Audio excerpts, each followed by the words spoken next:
था, सुनील जी ने प्रश्न किया था। एकादशी का व्रत क्यों करते हैं? एकादशी के बारे में मैंने एकादशी पे एक बार वैसे बोल चुका हूँ, और फिर भी आपने पूछा है तो एक बार फिर इसके बारे में बात करेंगे।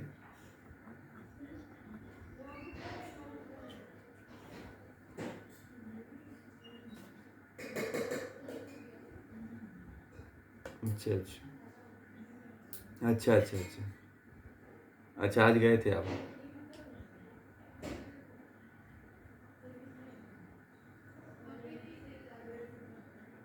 हाँ हाँ, नहीं नहीं, अच्छा है, कोई बात नहीं, बढ़िया है। देखिए, एकादशी का जो महत्व है वो हमारे ऋषियों ने परंपराओं से और स्नान दान पुण्य आदि से नहीं जोड़ा था। ये बाद में जुड़ता चला गया, परंतु ये एकादशी का जो व्रत होता था वह विशेष तरह से शरीर को स्वस्थ करने की दृष्टि से होता था।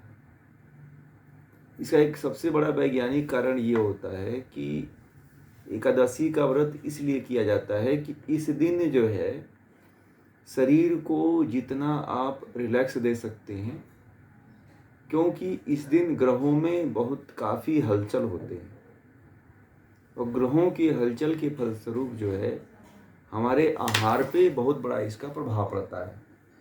आहार पे, विहार पे तो बहुत बड़ा इसका प्रभाव देखने को मिलता है।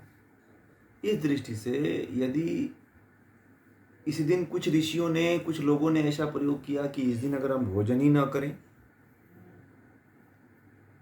तो ये देखा गया कि उनके शरीर पे बड़ा ही इसका सकारात्मक प्रभाव पड़ा, और शरीर के जो सेल हैं यानी कि कोशिकाएं, और जो हमारे शरीर में उत्तक हैं और शरीर के जो अंग हैं वो बड़े ही सुचारू रूप से काम किए। और इस दिन जो है व्रत रखने से हमारे अंगों की जो कार्य क्षमता है वह अपने पुनर्जागरण के काल में होती है। मतलब कि जो क्षमता होता है उनकी क्षमता न्यूट्रल हो जाती है इस दिन जो है। जैसे कि कोई क्रिया नहीं होती है, कोई प्रतिक्रिया नहीं होती है। एकादशी के दिन जो है जितने भी हमारे अंग होते हैं उनमें कार्य क्षमता मतलब ना के बराबर होता है, क्योंकि जैसे समुद्र में ज्वार भाटा आता है तो ज्वार भाटा आने से समुद्र में हलचल उत्पन्न होती है, और उसको आप लोग जो समुद्र के किनारे रहने वाले लोग हैं वो इसको महसूस करते हैं, करते कि नहीं करते हैं? तो वो इसको महसूस करते हैं। तो इसलिए ऐसे ही हलचल जैसे समुद्र में हलचल होता है ऐसी ही हलचल हमारे भीतर भी होती है, क्योंकि ग्रह का प्रभाव सीधे हमारे शरीर पे पड़ता है। तो कुछ लोगों का देखिएगा, लोग कहेंगे कि मेरा माइंड स्विंग हो रहा है, तो कुछ लोग कहेंगे कि मेरा ये हो रहा है, फलाना मन नहीं लग रहा है, गुस्सा आ रहा है, क्रोध आ रहा है, चिड़चिड़ा हो रहा है, तमाम तरह की बातें लोग कहते हैं इस तरह की। कारण ये होता है कि उनके ऊपर जो ग्रहों का प्रभाव होता है, ग्रहों की जो उथल पुथल होता है, कहते हैं कि जो पिंड में है वो ब्रह्मांड में, तथा पिंडे तथा ब्रह्मांडे। तो जो पिंड में है वह पूरे ब्रह्मांड में वो दिखाई देता है। समझ में आ गई बात? जैसे कि एक ग्रह पे यदि कोई हलचल होती है तो वो आपके शरीर पे भी उसका प्रभाव पड़ेगा। जैसे मान लीजिए कि उत्तराखंड में या हिमालय पे बर्फबारी होती है तो उसका असर पूरे भारत में होता है कि नहीं होता है? अब जैसे कि ठंडी उत्तराखंड के तरफ बढ़ी तो पूरे भारत में, दिल्ली में ठंडी बढ़ते बढ़ते पूरे भारत में फैल जाती है। तूफान कोई मुंबई के समुद्री तटीय इलाके से चला तो वो पूरे भारत को के तटों को छूता है। थोड़ा बहुत तो असर होता है, हर जगह होता है कि नहीं होता है। बंगाल की खाड़ी से तूफान उठा तो भारत के सभी तटों को छूता हुआ पूरे भारत में जाता है। ऐसा नहीं कि केवल वो एक ही जगह पे रुक जाता है। ऐसे ही जो ग्रहों का प्रभाव होता है, मनुष्य या जितने भी प्राणी हैं उन सभी के शरीर पे उसका प्रभाव पड़ता है।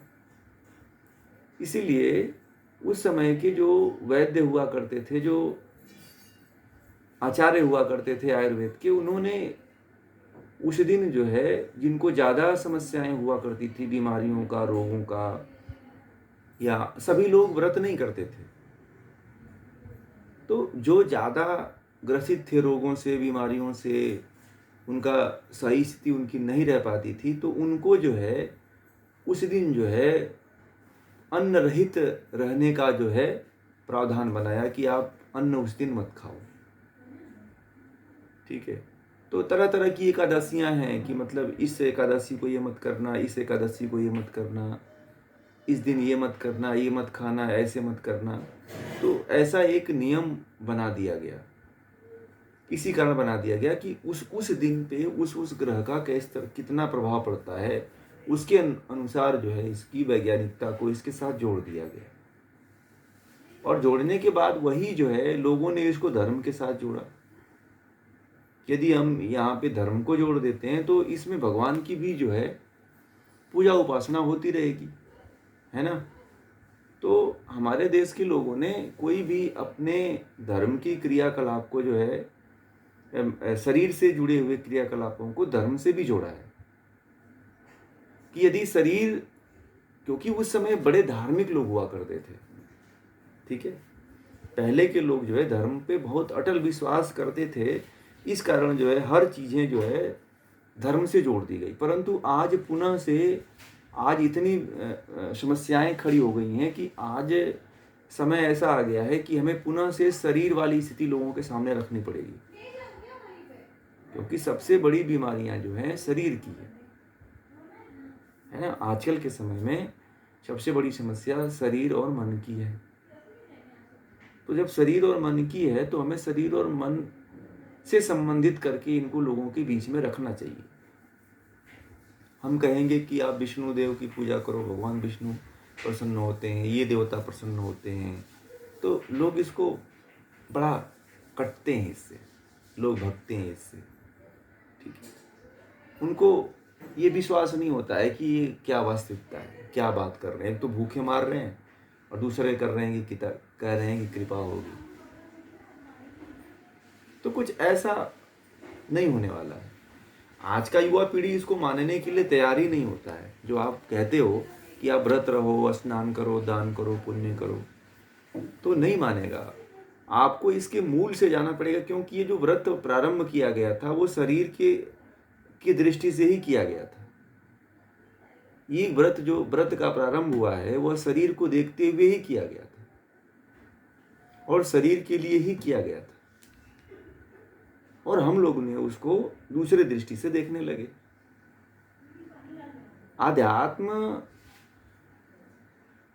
वास्तविक अध्यात्म भी एकादशी में जब व्यक्ति शरीर से इसको जोड़कर देखने लगेगा तब प्रारंभ होता है। आध्यात्मिकता शरीर से होती है, क्योंकि शरीर में पंच महाभूत हैं, पंच तन्मात्राएं हैं, मन है, बुद्धि है, पंच ज्ञानेंद्रियां हैं, पंच कर्मेंद्रियां हैं। तो आध्यात्म की यात्रा यहाँ से प्रारंभ होती है। जब आप इसकी वैज्ञानिकता की तरफ बढ़ोगे तो आप समझ पाओगे कि हाँ, इसमें जो है आध्यात्मिकता है। एकादशी का तात्पर्य हमारे शरीर को सुचारू रूप से ठीक करने के लिए और चलाने के लिए, कि जिससे हम आध्यात्मिकता की तरफ बढ़ पाएं। बाद में जोड़ा गया, और जितने भी संत हैं वह उसी दिन इसलिए करते हैं कि जितने भी, जैसे कि अब संतों की पे आते हैं कि संत लोग इसलिए इस चीज़ को इस दिन जो है शरीर को छोड़ते हैं, एकादशी आदि के दिन या अन्य दिन। तो उपनिषदों में ऐसा एक कहावत आती है कि एकादशी, त्रयोदशी आदि के दिन जो है गर्भ का स्थापन नहीं करना चाहिए। क्योंकि इस दिन करते हैं तो गर्भ आदि नहीं ठहरता है। यदि ठहर गया तो वह उसमें विकृत संतानें पैदा होती हैं। इसी कारण जो है एकादशी आदि के दिन शुभ कार्य नहीं किया जाता है, क्योंकि ग्रहों में उथल पुथल होने के कारण जो है गर्भ भी जो है, गर्भ में जो बच्चा होता है, अगर गर्भधारण गर्भ संस्कार, उपनिषदों में ऐसा बताया गया है कि गर्भ संस्कार जो है एकादशी त्रयोदशी के दिन नहीं करना चाहिए। अगर इस दिन करते हैं तो वो संतान जो है विकृत पैदा होती है, वह संतान में बीमारियां होती हैं, क्योंकि ग्रहों की स्थिति सही नहीं होने के कारण जो है उसके अंदर बड़ी बड़ी कमियां उत्पन्न हो जाती हैं। जैसे अंधे, लूले, लंगड़े, सिर नहीं होता है, बाल नहीं होते हैं, कान से सुनाई नहीं देता है, आंख से सुनाई नहीं देता है। तो ये सभी तरह के प्रभाव उनमें देखने को मिलते हैं।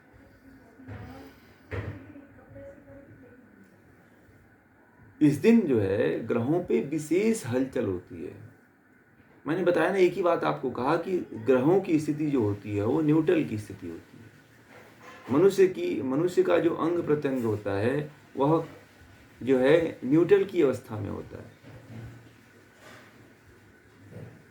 और इस समय यदि आप कोई कार्य करते हो तो वो कार्य में सफलता नहीं मिलती है। हाँ, कुछ संत ऐसे पहुंचे हुए हैं जो इससे ऊपर उठ करके वह इनको भी भेदन कर जाते हैं। ये ग्रहों के प्रभाव को भी वो भेद देते हैं। कुछ ऐसे संत हैं, जैसे आपने संत ज्ञानेश्वर का नाम बताया, तो कुछ ऐसे अद्भुत संत हैं जो मतलब उस स्थिति तक पहुंच जाते हैं, जो इसका भेदन करके अपने प्राण का न्यौछावर कर देते हैं और वह जो है मुक्ति को प्राप्त हो जाते हैं। तो संत ज्ञानेश्वर जैसे संत बहुत बिरले होते हैं। नहीं तो इस दिन जो है आम इंसान कोई मरे तो वो मुक्ति को नहीं प्राप्त हो सकता है, क्योंकि वो केंद्र में स्थित नहीं होता है। मनुष्य अपने केंद्र से बहुत दूर है। जो केंद्र में पहले से स्थित होता है वही उस दिन किसी भी दिन जो है अपने प्राण का त्याग करता है तो उसे मुक्ति मिल सकती है। तो संत ज्ञानेश्वर पहले से ही केंद्रित व्यक्ति थे। वह पहले से ही ब्रह्म तक पहुंचे हुए व्यक्ति थे। तो उनके लिए कोई किसी दिन प्राण को त्यागे तो उनको तो मुक्ति होना ही है, क्योंकि वो प्राण रहते हुए ही वो मुक्त हुए थे, शरीर रहते हुए ही मुक्ति की तरफ पहुंचे थे।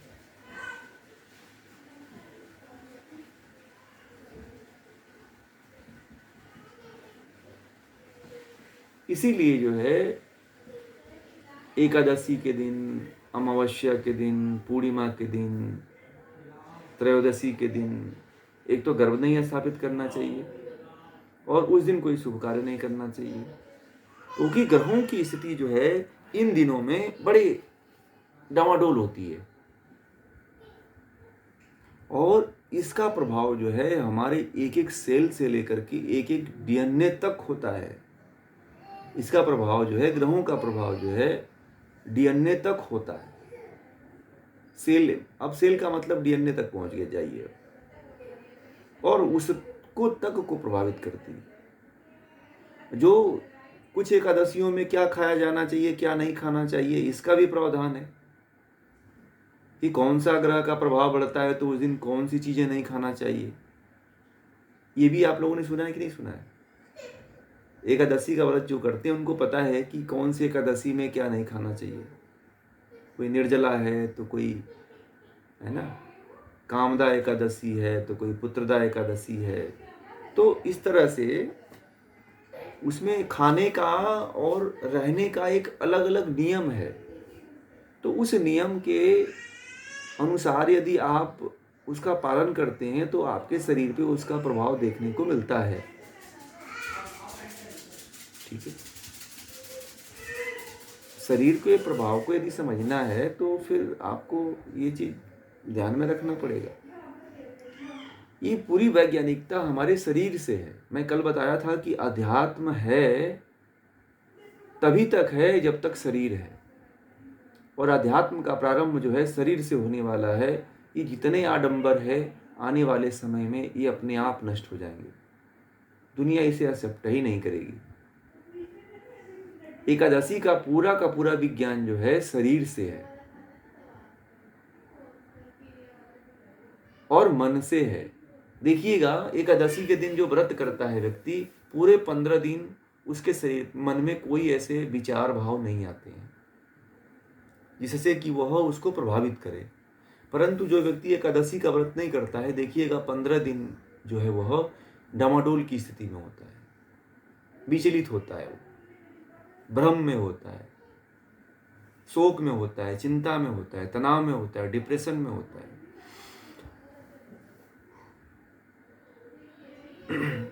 यहां तक कि इस दिन यदि कोई व्रत नहीं करता है तो उसके सेल से कैंसर होने की संभावनाएं ज्यादा रहती हैं। कैंसर के रोगियों को खास तरह से ये सलाह मैं तो बहुत देता हूं कि आप जो है एकादशी का, अमावस्या का, पूर्णिमा का व्रत करो, ठीक है, कैंसर के रोगियों को। क्योंकि इस दिन यदि वह नहीं कुछ व्रत रहते हैं, नहीं कुछ खाते हैं, तो जो कैंसर के सेल हैं वो अपने आप डैमेज होने लगते हैं ग्रहों के उथल पुथल के कारण। इसीलिए इस दिन जो है हर व्यक्ति को जो है अपने शरीर को ध्यान में रख करके एकाध समय के लिए या एकाध पूरे दिन के लिए जो है भोजन का त्याग करना चाहिए। भोजन के त्याग करने से शरीर को एक हीलिंग पावर प्राप्त होती है जिससे वह अपने आप को रीजनरेट करती है। वो पुनः से शरीर जो है पुनः से जो है अपने आप को क्या करता है, अपने आप को मैनेज कर लेता है, अपने आप को पुनः से रिपेयर कर लेता है। रिपेयर की जो स्थिति बोलते हैं ना, आप भोजन में जितना गैप दोगे ना, शरीर उतना ही रिपेयर करेगा, ठीक है। भोजन में जितना आप समय और गैप कम रहेगा तो उतना ही शरीर आपकी डैमेज होती चली जाएगी। शरीर को स्वस्थ बनाना है तो भोजन में गैप होना चाहिए, एक अंतराल होना चाहिए 2 टाइम के भोजन में, और जितना लंबा आप अंतराल दोगे उतना ही स्वास्थ्य के लिए अच्छा है। इसीलिए इन व्रतों को आध्यात्म से जोड़ा गया कि लोग शायद अध्यात्म के नाम से इसको करें, तो वो वैज्ञानिकता बताने वाले लोग नहीं रहे और उस वैज्ञानिकता को समझने वाले लोग अभी है भी नहीं, ठीक है। इसीलिए जो है इन व्रतों से लोगों की आस्थाएं धीरे धीरे कम भी हो गई हैं। जो पुराने लोग हैं, जो जिनके माता पिता करते चले आए हैं, वही लोग करते हैं, ठीक है, या जिनके घरों में जिससे सुन रखे हैं वो लोग करते हैं। सभी लोग इसको नहीं करते। ये हमारे शरीर से संबंधित है। आप पूरे दिन नहीं कर पाते हो तो एक टाइम करो ना, आधा टाइम कर लो। परंतु आयुर्वेद में भी, योग में भी अतिहार जो वर्जित है, और भोजन के बीच में गैप होना भी उन्होंने सही माना है।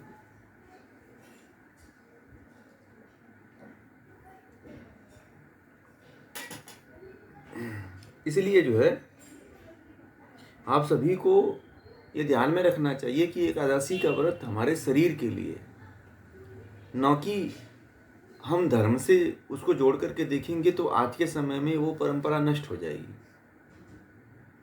क्योंकि आजकल सबसे अधिक व्यक्ति जो है शरीर से परेशान है, परेशान है कि नहीं परेशान है। कोई ऐसा व्यक्ति नहीं है जिसको शारीरिक रोग न हो, कोई ना कोई छोटा बड़ा रोग है उसको। इसलिए कोई भी व्यक्ति को आप शरीर से जोड़ करके इनको बताइए कि ये शरीर से पे आपके काम करने वाला है, यदि इस दिन रहते हो तो। जैसे कि नवरात्रि का व्रत होता है तो नवरात्रि के दिन भी कहा जाता है कि समय में कि आप व्रत रहो, तो वो भी एक ऐसा काल है कि उस काल में भी यदि आप नहीं कुछ खाते हो तो एक तो परमात्मा के नज़दीक आप रहोगे, ईश्वर के नज़दीक रहोगे, दूसरा आपके शरीर का जो सिस्टम है वह पूरा हील करता है। और उस समय दोनों नवरात्रियों में ऐसा होता है कि जठराग्नि मंद होती है। सबसे अधिक मंद जठराग्नि जो है एकादशी के दिन, पूर्णिमा के दिन और अमावस्या के दिन होती है। और एक महीनों के, वर्षों के काल में सबसे अधिक जठराग्नि मंद जो होती है वह होती है उसमें क्या नाम है, अभी नवरात्रि बताया मैंने। तो नवरात्रि में जठराग्नि पूरी तरह से लगभग मंद होती है, 5% 10% कार्य करती है। इसीलिए आयुर्वेदाचार्यों ने जठराग्नि को जठराग्नि जब मंद तीव्र रहे तभी भोजन लेने की सलाह दिया है। जठराग्नि जब आपकी मंद रहे तो भोजन नहीं लेना चाहिए, कम लेना चाहिए। तो ये जो काल हम बताए आपको, इन कालों में हर व्यक्ति को जठराग्नि प्रदीप्त करने के लिए उपाय सोचना चाहिए। तो यदि आप 1-2 टाइम का भोजन छोड़ देते हो तो इससे जठराग्नि थोड़ी रिजनरेट हो जाती है, ठीक है, पुनर्निर्माण अपना कर लेती है, एक एक सेल का वह पुनः तैयार कर लेती है अपने सेल को पुनः से, ठीक है। इसीलिए जो है इन त्योहारों पे, इन व्रतों पे जो है, इन दिनों में जो है व्रत रहने की बात कही गई कि इस दिन अगर व्यक्ति व्रत रहता है तो उस अपनी जठराग्नि को व्यक्ति ठीक कर सकता है। जितने डायबिटीज के पेशेंट हैं उनको यह चाहिए कि वह लोग जो है, जो ये दिन है, विशेष दिन जो आते हैं उस दिन वो कुछ न खाएं। परंतु ये देखा गया है कि जिस दिन त्योहार रहते हैं उस दिन लोग बहुत अधिक खाते हैं।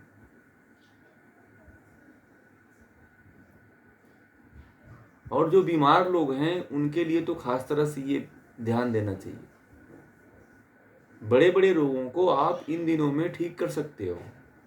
और देखिए हमारे जितने त्योहार हैं वह ग्रह नक्षत्रों को देख करके बनाए गए हैं और वह अंग्रेजी कैलेंडर की तरह नहीं है, ठीक है, वह तिथि और वार को ही पढ़ते हैं और वो कभी गलत नहीं होते हैं। और उस दिन आप करते हो तो आपको इसका जरूर लाभ मिलेगा। इसीलिए जो है उस दिन व्रत रहिए आप लोग। खास तरह से आज के समय में तो बड़ी बड़ी बीमारियां चली हैं, हार्ट की बीमारी चली है, साइलेंट डिजीज है कैंसर।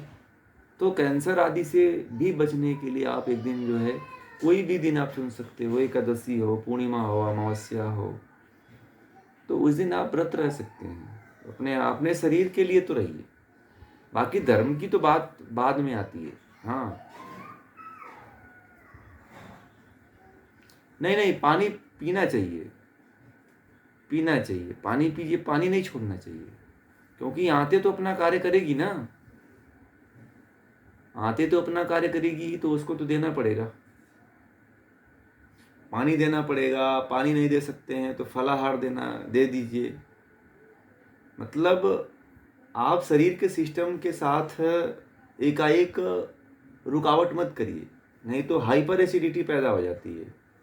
तो जो अम्ल होता है, अम्ल शरीर में बन करके और नुकसान करने लगता है। जो व्रतों में पानी नहीं पीते हैं वो बहुत बड़े बीमारियों से ग्रसित हो जाते हैं। देखिए व्रत करने का तरीका बहुत लोगों को नहीं पता है। जो केवल बिना कुछ खाए पिए रहते हैं व्रत, उनके अंदर जो है अम्ल शरीर में बढ़ जाता है। अम्ल बढ़ने के कारण उस व्यक्ति को दोपहर तक जो है सिर दर्द भारी हो जाता है और सिर दर्द करने लगता है। तो सिर दर्द बहुत लोग समझ ही नहीं पाए कि व्रत में सिर दर्द क्यों होने लगता है। कारण उसका यही होता है कि अम्ल शरीर में बढ़ जाता है। अम्ल जब शरीर में बढ़ जाता है तो वह जो है व्यक्ति के अंदर गैस आदि का निर्माण करने लगता है और जाकर के आंतों में जो है वह आंतों की क्रियाशीलता को कम कर देता है, ठीक है। इसीलिए जो है आप सभी को जो है पानी आदि, फलाहार आदि लेने की बात कही गई है।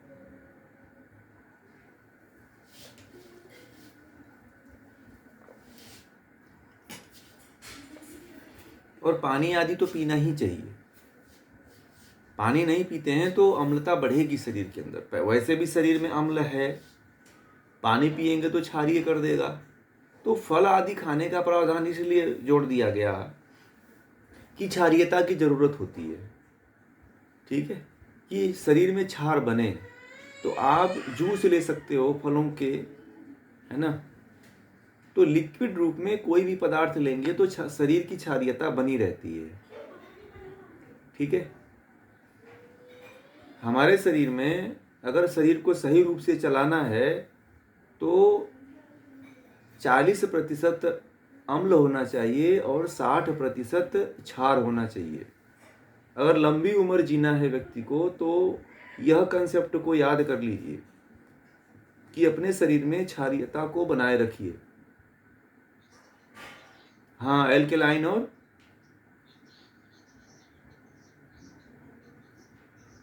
40-60 में कर लीजिए तो भी चलेगा। अगर 40% अम्ल करेंगे ना, ये बहुत अच्छा रेशियो है। 40% अम्ल कर लीजिए और 60% जो है क्षार कर लीजिए। हाँ, 60%। हाँ, तो शरीर को आप लंबे समय तक रख सकते हो बिना बीमारी के, और जल्दी आप मरोगे नहीं। लंबी उम्र का सबसे बड़ा रहस्य मैं बता रहा हूं कि क्षार और अम्ल को मेंटेन करो। अब बहुत लोगों को यही चीज नहीं पता है।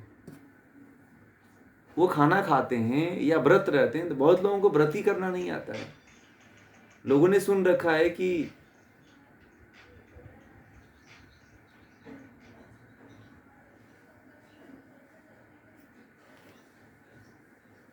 आलू नहीं खाना चाहिए। आलू एक तो भारीपन लाता है, दूसरा क्या करता है,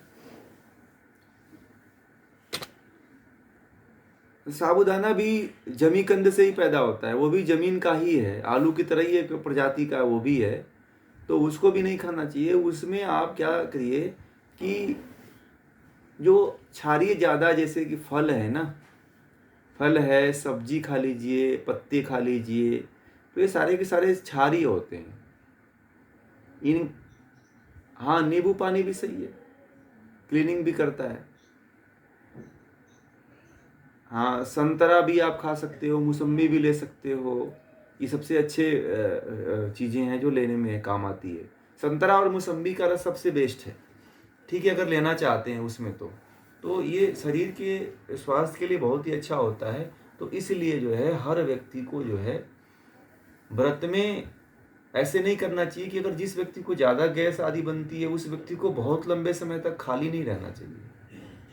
नहीं तो जो उसको सिर दर्द प्रारंभ हो जाता है तो वो लंबे समय वाला सिर दर्द हो जाता है, तो वो अर्धकपारी और माइग्रेन आदि में परिवर्तित हो जाता है। गलत तरीके से अगर आप व्रत करते हो तो भी समस्याएं आती हैं। बहुत लोगों को व्रत तो करते हैं परंतु तोड़ने का तरीका ही नहीं पता है कि व्रत को कैसे तोड़ा जाता है। ठीक है, लोग जब व्रत को तोड़ते हैं तो पूरा भरपेट जैसे खाना खाते हैं ना, पूरा थाली भर लेकर के, तो आपने व्रत का कोई मतलब ही नहीं रहा। आप उस दिन पूरा जम के खा लिए तो व्रत थोड़ी हुआ हो। हाँ, पूरा भरपेट खा लेते हो तो वो तो ले दे के आपने क्या किया, जठराग्नि को लेकर के बुझा दिया। ठीक है, जठराग्नि को आपने क्या किया, जठराग्नि वैसे भी मंद हो जाती है व्रत करने के बाद, पता है आप लोगों को। जठराग्नि जो है व्रत करने के बाद मंद हो जाती है, उसको धीरे धीरे चलाया जाता है। तो उसको जो है सबसे पहले जूस आदि देना चाहिए, फल आदि देना चाहिए, सब्जी आदि देना चाहिए, हल्के खिचड़ी आदि देना चाहिए। इस तरह से तोड़ने का प्रयास करना चाहिए। व्रत जो है आप जितने दिन का करते हो उतने दिन तोड़ने में लगना चाहिए। बात समझ में आ गई? बात सुन लीजिए इसको। आप जितने दिन का व्रत करते हो उतने दिन आपको तोड़ने में लगना चाहिए, तो व्रत का फल आपको मिलेगा। व्रत यदि आप करते हो और तोड़ने का तरीका नहीं मालूम है तो व्रत मत करो, खाना खाओ पूरा।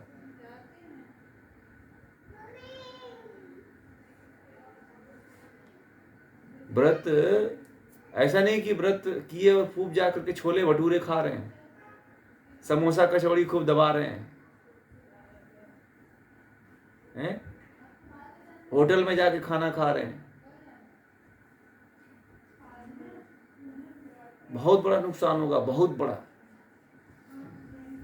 ठीक है, इसलिए इन सब बातों को ध्यान में रखिएगा। ये एकादशी व्रत से आपने ये पूछा तो मैं थोड़ा इसके बारे में जिक्र कर दिया। ये नेचुरोपैथी का विषय है। और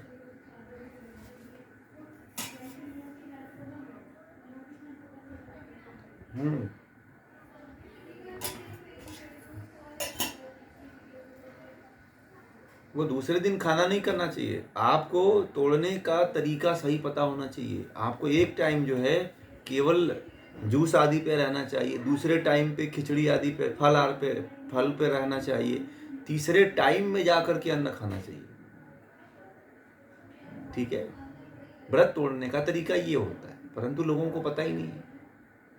सुबह ही सुबह पूरा एक थाली लेकर के बैठ जाएंगे। ठीक है, तो ये फिर आप व्रत मत करो। अब इसका मतलब आपने बेकार किया है, कोई मतलब नहीं है व्रत करने का।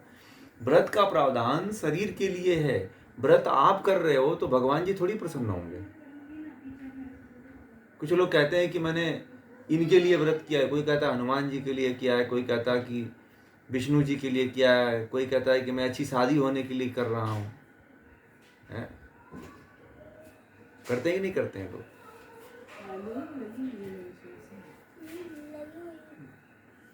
मेरे धन में, मेरे रुपए पैसे में बरकत हो, इस दृष्टि से भी लोग करते हैं। तो ये कोई उससे लेना देना व्रत का नहीं होता है। व्रत का लेना देना आपके शरीर से होता है, और कोई भी यात्रा जो है आपकी शरीर से ही पूरी होती है। और पूरा अध्यात्म आपके शरीर, पंच महाभूत, पंच तन्मात्राएं, पंच ज्ञानेन्द्रियां, पंच कर्मेंद्रियां, मन, बुद्धि, अहंकार और प्रकृति, यहीं से होती है। बाकी ये यही सदा रहने वाला है और यही आध्यात्म है। यदि आप उसे ब्रह्म से जोड़ते हो तो फिर आपकी ये अज्ञानता है, क्योंकि उसमें ब्रह्म का कोई लेना देना नहीं है भाई। परमात्मा ने तो आपके लिए सारी व्यवस्था किया हुआ है। ब्रह्म का मतलब शरीर से है कि आप शरीर को सुचारू रूप से खा पी करके उसको जान सको, या फिर व्रत रह करके और अच्छी तरह से आप उसको समझ सको। इसलिए तो लोगों ने उसको ऐसे जोड़ रखा है कि लोग व्रत को ही समझ जाते हैं कि यह उपासना है। ये बहुत बड़ा भ्रम है। हमारे देश में एक ऐसा भ्रम फैला हुआ है कि व्रत को ही लोग जो है समझते हैं कि यही पूजा है। आप ये बताओ, जैसे मान लीजिए कि मैं हूं, आप हूं, मान लीजिए कि आप ईश्वर हो और मैं एक साधारण मनुष्य हूं, और मैं आपको देख करके एक दिन खाना, मुझे जो है आपको प्राप्त करना है, ब्रह्म को प्राप्त करना है, दर्शन करना है, तो मैं एक दिन आपके लिए खाना छोड़ दूंगा, तो क्या आप मुझे दर्शन दे दोगे? बताओ। नहीं ना। अरे भाई, भगवान और ईश्वर तो योग्यता देख के जन्म देता है ना। इसका अध्यात्म से कहाँ रिलेशन है? वो तो आपके शरीर पे प्रभाव पड़ेगा ना। कष्ट शरीर भोगेगी, दुख शरीर भोगेगी, पीड़ा शरीर को होगा। तो भगवान का इसमें क्या लेना देना है? ब्रह्म से क्या लेना देना है? मैं इतनी बात बता रहा हूं आपको, प्रकृति का, जीवात्मा का, आप लोगों को तो ये बातें समझ जानी चाहिए। आप लोगों को सांख्य पढ़ रहे हैं, कर्मयोग पढ़ रहे हैं, तो आप लोगों को ये बातें जरूर स्पष्ट होनी चाहिए कि ये जो है वास्तविक अध्यात्म नहीं है। आने वाले समय में ये सभी जो है, जितने भी हमारे देश में ये चीज़ें फैली हुई हैं, इन पे देखना, इस पे कोई विश्वास करने वाला नहीं मिलेगा आपको। वास्तविक रूप से मैं जो आप लोगों को बता रहा हूँ ना, वही अध्यात्म बचेगा, और कोई अध्यात्म नहीं बचने वाला है। पूरा अध्यात्म शरीर से प्रारंभ होता है।